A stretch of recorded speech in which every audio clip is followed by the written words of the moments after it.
Hello, everyone, and welcome to Octopunk Weekly Update for the week of January 24th. We have an exciting day, and you can tell I am basking in the red, bloody energy of our big Livescreamers casting announcement today. I have all 9 cast members of our upcoming feature film Livescreamers to announce. Some familiar faces, some very new, but all very exciting, and I'll give you all the details on where you can find them and how you can support them from here on out, as well as details about some of the characters they're going to be playing for the first time. So you get the first look at who will populate our wild cast of characters. First, I want to say thank you to Dilger for the resubscription. 22 months, almost 2 years. Thank you, Marcy, for joining. We've got Timmy Silver, the resubscription for 8 months. I like that begin again emote. You're someone after my own heart. We got a hype train just starting because of all the support. Thank you so much. Moon194 subscribing for 1 month. Thank you for becoming a new subscriber, Moon194. Piccalilly for 13 months, just over a year, and Ninja Noodles for 32 months. Ninja has been here almost 3 years with us. Thank you for sticking around, Ninja. We really appreciate it. And I see some new followers as well, and some new some first-time chatters as well. Thank you for coming and participating in the chat today. It's a very exciting day. In addition to the Livescreamers casting, we have another still from Detroit Reawakening to share. We have the New York event date for the Detroit Reawakening premiere. If you've been looking forward to that, I have some details on that.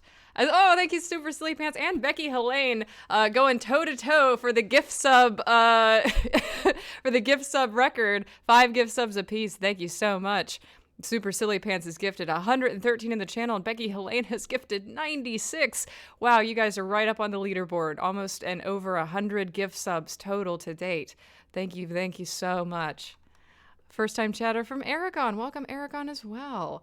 And then finally, we're going to talk a little bit about Patreon as well, the typical news of the week. But without further ado, I'll get started. So, like I said, Patreon this week, we got more Detroit Reawakening behind-the-scenes picks for all patrons, $1 and up. And this is also the week for our $25 group call. We're going to make this as a makeup call from last month, because I didn't get to last month's. We're going to do the Octopunk Mad Libs on Thursday at 2 p.m. Eastern. And then all 25 patrons from December will get a Femme Fatale Polaroid in the mail with their $10 postcard as well at the end of the month to make up for last month. So that's all we've got left for Patreon this month. And next Octopunk Weekly Update, I'll be talking about what's coming in February, including our very special and very unique $10 a month postcards for February, and our monthly sticker and other stuff we've got coming in the month of February. I see the VIP Michaels are arguing in the chat. Michael Smallwood says, is the new DRA still my nude scene? I thought we weren't going to talk about that. Oh, it's I've given the Michaels too much power by giving them a pink diamond. It's too much. All right, so like I said, we've got that New York event date. I finally was able to get confirmation. I have not signed the contract and sent the deposit, but I was sent the paperwork last night to do so. So I will do that right after this. We'll get that locked down and it will be official. So for those who don't know, our New York event date is basically something that we're going to do to premiere Detroit Reawakening live in New York before it goes online. We're going to have all the cast there, as much as the cast as I can gather, as well as hopefully some kind of after party, which I have not booked yet, but I can tell you the date. It is going to be Thursday, March 24th in the Astoria, Queens borough of New York City. I specify that because there are 3 airports in New York City, and I think LaGuardia would be the one that you would want to go to get to this venue the easiest, because Queens is pretty close to LaGuardia. I think you could also do JFK. I would not recommend Newark unless you wanted to make a hike. Of course, if you're going through the train station, that'll be different, or if you're driving by car, that'll be different, but most of us will be flying into the city, so I wanted to go ahead and give you that information. March 24th, though, it is a Thursday. day. Like I said earlier, it was going to be a weekday. I could not afford a weekend venue in New York City.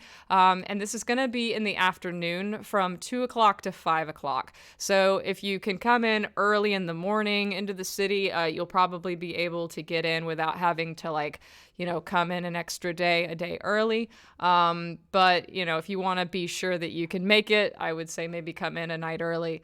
And this is not in a hotel, and we don't have a room rate or anything like that. So I think you can stay in an Airbnb. You can stay in any hotel you want. You can commute into the city. I'm going to probably try to do exactly what I was going to do 2 years ago when we had our New York event, and start a Discord channel for people to meet up if they want to find a buddy for rooming or travel or anything like that. But I probably won't do that quite yet, just because we have not actually opened tickets. Luckily, this is a pretty big venue. I don't think we're going to sell out. I think there's going to be enough for everybody. So I wouldn't say that there's going to be a problem where you have to rush on it and you might not get a ticket. There's lots and lots of seats. So enough for everybody who donated over $100 to the Indiegogo and is entitled to a ticket anyway. But then enough for general admission on top of that. So yeah, I think I'll have more information on the venue, the specifics, opening general admission, all that sort of stuff on February 7th, which is the Octapunk Showcase. And we'll also be breaking down the London event and the Munich event as well. Speaking of which, if you missed it, our London event also has a date. This is Sunday, July 24th. Again, information on venue is coming on the 7th. The Munich date will be coming hopefully by next week. They just still have been really slow to confirm my contract. But I do have a date in mind, and I have been in touch with the venue, and we are in the process. It's just a lot of people are really slow this time of year, apparently, in answering their emails. And also COVID is going around. I think a lot of people have been catching COVID and have been missing work, so things get behind. But this is on Sunday, July 24th, and this is an all-day event, and it is in a hotel. So this is going to have a room rate associated with it, so hold off on getting lodging for this yet. And also maybe hold off on getting transportation, just because this is an all-day event. It's going to start in the morning, so unless you really live in London, I would recommend coming in at least a day early. Appreciation Police asks, it's the UK event before or after the German event? I believe it is after, but until I have a date confirmed, I cannot give you a confirmed answer. That's kind of the thing. It's like, I would like for us to fly into Munich and then travel to London. It is easier for us on a transportation standpoint. So there's like a 90% chance the Munich one is going to be before London. But I ended up having to move the New York one, from my first date that I was talking to them about, because they turned out to book their venue in between me trying to figure out whether or not we were available. So it's until I know that date, I am not going to give you a 100% confirmed answer. But I will say that the Munich event will be on a weekday, like definitively. There's no way it's going to be on a weekend, because I can't afford any weekend venues in Munich. Joseph says, I'm going to be coming in very early morning for the London event. I have a thing before. Well, luckily, it's not at the crack of dawn, because I'm not getting up and hosting an event at 7 in the morning. It's like mid-morning. So, I think that you could probably make like a 2 to 3 hour commute in the morning if it was by train or by car. And, you would probably be okay. I think it would be very challenging to fly in the morning of, unless you were taking like a 4 a.m. flight. That would probably be pretty difficult. Yeah, getting the train. If it's a train ride, yeah, you could probably take like a 7 a.m. train or something and be fine. But it depends. It depends on how far away you are and how fast the trains are. Like 9 a.m. or 10 a.m. Yeah, that's kind of the plan. I don't know. I think it's going to be like 9 a.m. registration opens, and then 10 a.m. we start programming. So let's say 9 a.m. It's not going to be earlier than that, though, because my ass isn't getting up. I'm going to be tired. Good news about it being in a hotel, though, is all I have to do is just go downstairs. Like, I don't have to commute to the venue. I will already be there the night before. So that's really convenient. I can just, get up at a decent time, have some breakfast, stroll on into the venue, say hi to everybody, and then, when it's all over, I can just go back to my room and go to bed, get some room service or something like that. So I think it'll be an easy way for us to end everything on our European trip because I won't have to be so stressed about transportation the way I am with everywhere else. Since I'm in a hotel, I should have multiple outfit changes too, so super silly pants. That's hilarious. Don't tempt me. I will definitely sneak out during every screening and then come back in a new elaborate, like Lady Gaga-esque, like complicated outfit. I've already got my mother making, I think she's in the chat today, Octamom. She's making these sunglasses that have tentacles on them. I think I shared them a while ago. Like somebody was selling them on Etsy for like $70. And my mom was like, I can make those. And I was like, okay. And then she just brought like 5 pairs of them over to my house one day and was like, yeah, look at these like tentacle glasses that I made. They're super easy. I just made them out of modeling clay. So those are in progress. There's probably going to be, I mean, if she makes enough of them, I could give some away at the event almost, but I don't know if she wants to commit that much. I think she's only going to make enough for like me and the cast. So yeah, I'll have to take a picture of the ones that she gave me because they're not bad, especially like even the ones that like she started with like her trial ones were not that bad. All right, so the big announcement today is our Livescreamers casting. Livescreamers is the next feature film from Octapunk Media. It is the sequel to our first feature film, Livescream, from 2020.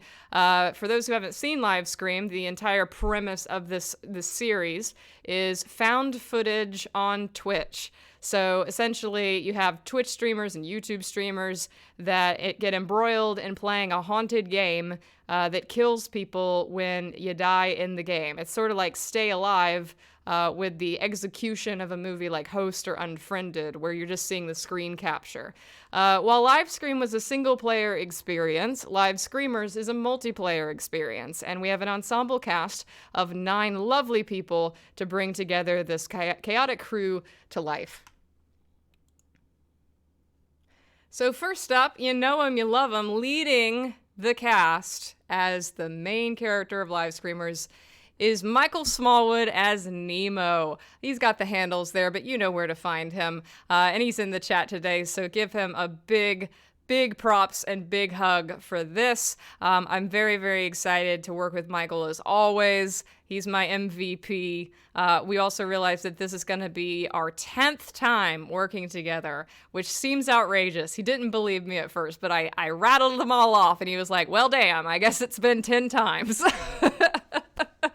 And you know it's not an Octapunk project unless we've got a Michael attached. So, of course, we have Michael Smallwood as our lead. And, you know, if you like Michael Smallwood in horror, remember to check out Halloween Kills, which he is in quite significantly and has a really, really cool, horrific scene in particular. I voted for him in the Fangoria Chainsaw Awards this year because he's so deserving of it.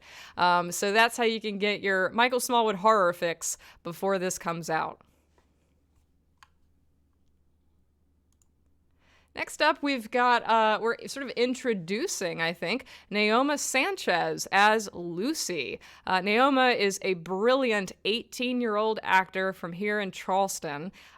She actually connected with me through Michael because she was one of his students, which means she charmingly calls him Mr. Smallwood all the time, which I think is really adorable. Naomi is an absolutely brilliant performer. I was so impressed with her. She is like wise and talented, far beyond her years, and she's going to be playing a character named Lucy. Lucy is the only character in the group who is not one of the gamers on the team. She is actually one of their fans visiting the team because she won a trip to the studio in a charity stream. And she's very shy and very excited to be with her idols. However, of course, this is probably the worst day to ever visit your heroes, considering it's the day they decide to play a deadly game. So poor Lucy gets stuck in this scenario, fighting for her life along with the lives of those she follows. I'm so excited to work with Mr. Lucas Hassell here. We've been friends for a while. He's known for The Blacklist. If you watch The Blacklist, he is a recurring character on that show. He's also in the upcoming Shudder exclusive horror movie Slapface, if you're into Shudder. That'll be coming out next month, I believe. And he's been seen all over the festival circuit, and he's a writer and director in his own right, and a very, very kind man. You can find him at Lucas Hassell on pretty much all these platforms. He does have a YouTube channel where he reacts to things like Adele covers, which is really cool. You can participate in the conversation and go visit him on there. And he's playing a character named Mitch, who is the founder of the gaming team and the team's oldest member. But the more time passes, the more he becomes a somewhat quiet and cranky founder who has to make tough decisions in order to keep their channel alive. Those of you who follow me on Patreon know that this is no surprise because I was sharing my creation of MJ's metahuman creation, 3D modeling, back in Patreon stream like last Friday. But for the rest of you, this is Maddox Julian Slide, who will be playing Dice. MJ, as you know, has been on the channel before. I've shared their zine before. I hosted them for the charity stream a couple Novembers ago, where they shared their upcoming feature, E is 4, which they star in. And MJ is one of my closest friends at this point. We sort of got to know each other more on the set of What a Beautiful Wedding because they were the assistant director for that film. And they're literally one of the most brilliant people I've ever met. And I kind of wrote this role with them in mind. Dice is essentially the best player on the entire team. They are efficient at first-person shooters and arena games, and no one can beat them. But of course, arrogance and individualism can be fatal flaws sometimes, and so they'll have to learn to work on the team if they want to survive.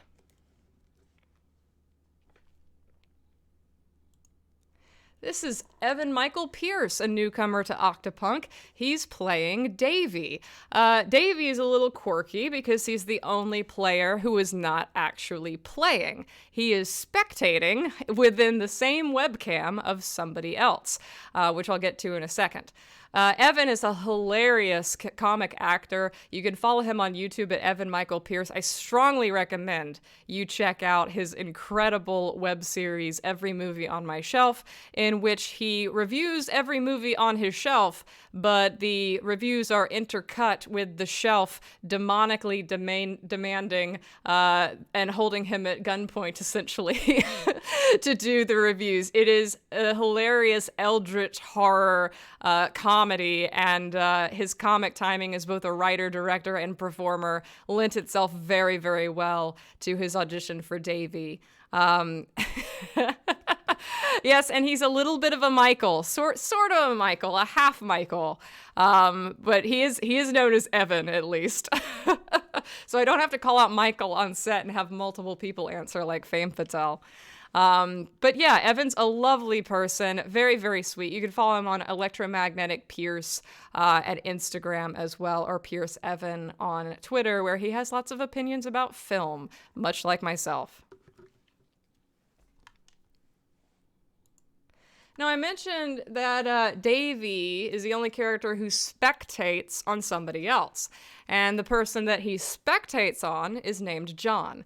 John and Davey occupy the same screen and basically play up a dynamic duo of the brave one and the cowardly one. As John plays the horror games, Davey cowardly looks over his shoulder and commentates on them.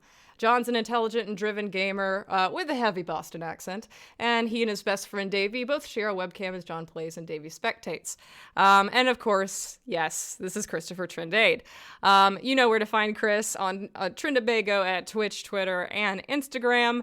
I'll be really excited to reunite with him for this again. He'll be playing a very different character than what you are sort of used to, kind of some grungy Gavin energy, but in a very, very different way. We actually get to put tattoos on him instead of covering them up this time, so that'll be pretty fun.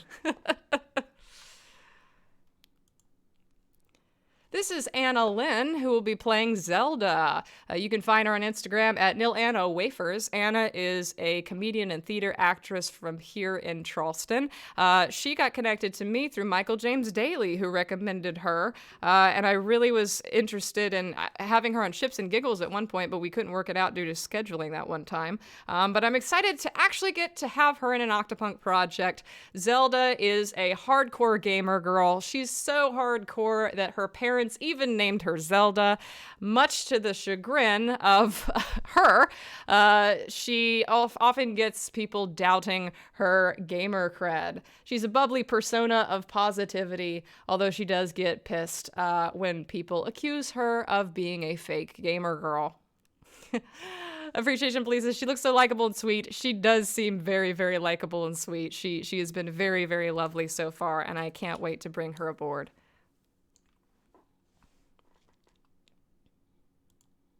This is Kobe Oram as Taylor. You can find him on Twitter and Instagram. Taylor is an extroverted and popular gamer, well regarded as the handsome fan favorite of the group. He's equal parts sweet and chaotic, the one that the fangirls all love. And of course, he's got the luscious hair to match. There's a funny story about how I cast Kobe. First of all, I did comment on his slight resemblance to Andrew Garfield, but he actually has a twin brother as well, who is an actor and who also submitted for the film. His brother ended up not auditioning, so I ended up only getting an audition from Kobe. But had they both ended up auditioning, I'm not sure what would have happened. And Michael Smallwood was telling me that he would have given anything to see me have to decide between identical twins for a role. So, yeah, that didn't end up happening, but I am very happy with Kobe. He brought an energy to this character in his audition that I had never even thought of before, but I absolutely fell in love with and immediately was drawn to. And so he really is going to bring something to Taylor that is unique and funny. And he's an absolute Tasmanian devil of a human. So I couldn't have picked a better person, I think, for this role. My mother says, all the beautiful people in an Octopunk production, it is a must. Me and John were actually talking about that the other day, me and John Hale, because I don't remember how it came up, but I was like, yeah, I'm pretty shallow. I cast beautiful people. I do. And then finally, our final cast member. I'm so glad Joe's here for this. Joe, welcome back. You picked a really good stream to come back and join us because our final cast member is Gillian Gertz, who's playing the role of Gwen. I'm so excited to reunite with Gillian for the first time since Detroit Evolution. Gwen is a serious and effective gamer who is also married to Taylor. They are a married couple, and although she is well regarded in the group as the most beautiful, pretty, attractive piece of meat that they like to sell, she certainly wishes for more and wishes to be known for more than just her looks. So she's kind of a hashtag girl boss in a way. Yeah, seeing a lot of enthusiasm in the chat for that. Joe says, yes, Gwen could do everything and anything she wants. Yes, the queen is back, says Aiden. Yes. Well, Jill is joining the cast, and like I said, so excited to have her back, and getting back to some of her found footage roots, because she was in Hell House LLC too. So she's been in found footage horror before and led it very, very beautifully. And yeah, so we're getting back there. Gaslight, gatekeep, girl boss, totally her energy. You got it. It really is. Pickle Lily says, well, I don't want any of them to die. Oh, you'll see. You'll see. I mean, it's a horror movie, so not gonna pretend like there's not death and mayhem and blood and gore in this movie. But I will say that this movie is about taking people off their pedestals and essentially showing you people at their best and also showing you them at their worst. So I hope it's full of surprises for every character, both good and bad. And speaking of Livescreamers, now that you know the cast, I threw this out there last week, but if anybody's interested in an executive producer credit or a donation over $1,000 for the film, DM me. I am talking to an investment lawyer for film today, right after OPWU. We will begin getting the paperwork and everything set up to start taking actual, executive producer major contributions. But anybody who wants to donate $1,000 or less, remember that we have a crowdfunding campaign coming in February. I will announce that date, that launch date, and all the details on our launch live stream very, very soon for a shoot in April. And then hopefully the movie will be coming out to theaters and festival circuits by the end of the year, and then VOD shortly after. So we are on the fast track now, and no going back. We've got everybody cast, got our script, getting my demo stuff together. It's going to be a lot of fun. It's going to be a tough 3 months, but it's going to be a fun 3 months. Everybody in the chat's just being like, I don't want any of them to die. Oh. I love Michael, who has obviously read the script. I wonder what he's thinking to see some of these comments. Well, hopefully they'll make it, and there's always fan fiction if they don't. Finally today, I'm going to share the Detroit Reawakening still. I've been doing still every week, and today it is our queen Carla Kim as Tina Chin. I'll be sharing this still on Twitter and Instagram and everything. I probably won't share it on Instagram until tomorrow because I will share the casting announcement for Livescreamers on Instagram today. But Twitter and Tumblr and Discord, I will post this if you want to get a hold of a high-res version of it. And you can pretty much tell what she's reacting to in this scene, which is pretty in character. So much affection in the chat for this new guest. They're all my new loves and they can't die. When in doubt, AU. Nothing bad happens and everyone lives. Well, you should see one of our stretch goals for the crowdfunding campaign, which I'll be announcing in the next week or two. Like, there's going to be something that if we get a stretch goal, maybe you'll be able to get a little bit of that. So we'll see. Poldisker, I would pay Tina to look at me like that. This is Carla's reaction to Sonic Drive-In, says Will. Oh my gosh, it so was. It so was. She was so boggled by it. I really should have taken her to Cookout. Well, she got to go to Cookout, actually, with Chris and Maximilian. She got to experience Cookout. I can't remember what the other one I was going to take her to was. Because there was, like, Sonic, there was Cookout, and there was, like, one other place that I was describing to her as an absolutely wild fast food restaurant. And we didn't end up going. Any news about DRA translators? I haven't looked at it yet. Pretty much we're going to stick with almost everybody that we went with for DE, because pretty much everybody's coming back. But I'll need to glance at the forums and see if there's just anybody I want to pick up to fill out the gang that we already have. I have a transcript that's going to be hopefully finished by the end of the week for the people who are on the translation team. So at least you'll have the transcript, and then the time-coded SRT version will come at the end of February. And speaking of February, so I mentioned it before, but we've got this Octapunk Showcase coming up on February 7th at 2 p.m. Eastern. The Octapunk Showcase is always our yearly upfronts for all the cool stuff that we have coming in the year. This is when I'm going to be revealing the Detroit Reawakening trailer and release date. This is when I'm going to be revealing, some demo footage, hopefully for Livescreamers, and giving you more information about that project, as well as projects that I haven't even announced yet, and projects that you might not have heard from in a while. So more definitive, release date info and maybe first looks at some stuff that will be new. So mark this in your calendars, Monday, February 7th, 2 p.m. This is going to be a very important stream. But in the meantime, I will still be here next week, the 31st, Monday, 2 p.m. for another episode of Octopunk Weekly Update. So I will see you all next week, hopefully with the Munich date, if they get to me in time, and also hopefully with more information about the stream launch and the launch date of the Indiegogo for Livescreamers. So that's it for me today. Hope you enjoyed the stream, and as always, stay great, hydrate, and have a happy time zone.